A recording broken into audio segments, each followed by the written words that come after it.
Welcome to Delivering Knowledge, Cherwell's non-commercial initiative to gather and share expertise and insights from professionals within our constantly changing industry. In September 2024, we were joined by Lina Celis. Lina's an experienced microbiologist with a strong background within the pharmaceutical industry and applied research in polluted effluents and soil microbiology. For Delivering Knowledge, Lina shared her expertise regarding growth promotion testing. My name is Lina Celis. I've been working in the microbiology lab for at least 13 years. I have experience in pharmaceutical microbiology working in different companies around the world. And I would like to talk about growth promotion tests because I believe that's one of the tests that is more sort of relegated, but actually is one of the most important tests that I think you should try to get more information of it, and you will rely on your quality and the quality of your testing on it. The growth promotion test is actually a simple test that will allow you to evaluate the quality of your culture media. It's not just about the quality of the culture media you will use, it's about the quality of the results you will produce with that culture media. Environmental monitoring, bioburden, sterility testing. Being so much that the most of the use for the testing of the culture media for testing, there's a lot of information coming from them, and you need to be sure the culture media you're using is suitable for the testing you are looking to perform on it, and especially that the results are reliable. And whatever result you will have, it will protect the safety of the patients if you are working in the pharmaceutical environment, for example, either if it's for humans or even if it's in a veterinary pharmaceutical labs.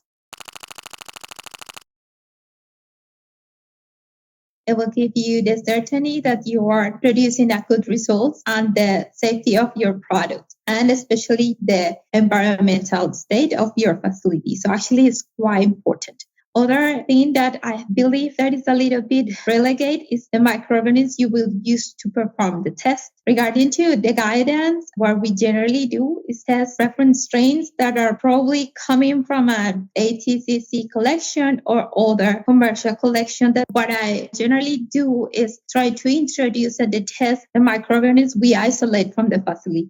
Why? Because are those microorganisms the most important for us and are the ones that are living in your facility? That's your autochthon microflora. So why do not include it in the culture media testing and ensure that they are going to be monitoring? Are you going to have that certainty that you will be available to catch up with the numbers, or if you start to see any additional contamination?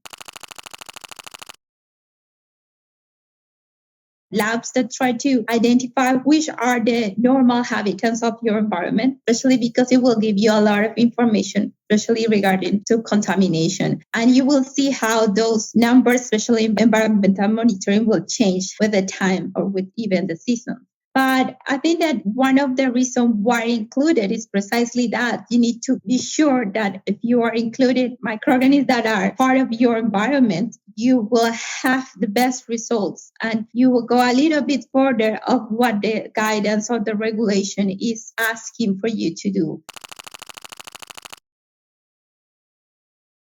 You could perform growth promotion tests, and you should actually, that's part of the guidance. You should perform in each batch that you acquire or any batch that you prepare in your facility. And there is always, or at least for me, the question, like if we get the same batch for the manufacturer, should we test it if it's arriving the next day? And the answer is yes. I know the operational thinking, it could be a lot of work. Sometimes you will see it kind of unnecessary. But actually, you don't know what happened with that culture media during the transport, or what happened before, or what happened even in the warehouse. So you need to be sure that you are testing all the culture media. What I will do in that case is first check that all the materials I use, the culture media I'm using, and the reference strains that I'm using are up to standard. Sometimes it's regarding to the experience of the analyst. I did have occasions that the test has been done for two different people. You get completely different results the same day under the same circumstance with the same reference strains and the same batch of everything. That is just a matter of how the analyst has been trained. generally by guidance, and labs generally does, they keep a stock of older batches. That way you can compare, because it is important that you ensure that there is a equivalent amount the batch of culture media you are testing regarding to quality. I will retest again. Then if there is a quality issue with that culture media, you need to inform the manufacturer and try to get older batch as soon as possible. If it's not ready to use media and you are preparing culture media in-house, you need to review all the steps you're using, and especially the quality of the water that you have, the culture media, the viability of the microorganisms could change. Other thing will be the autoclaving.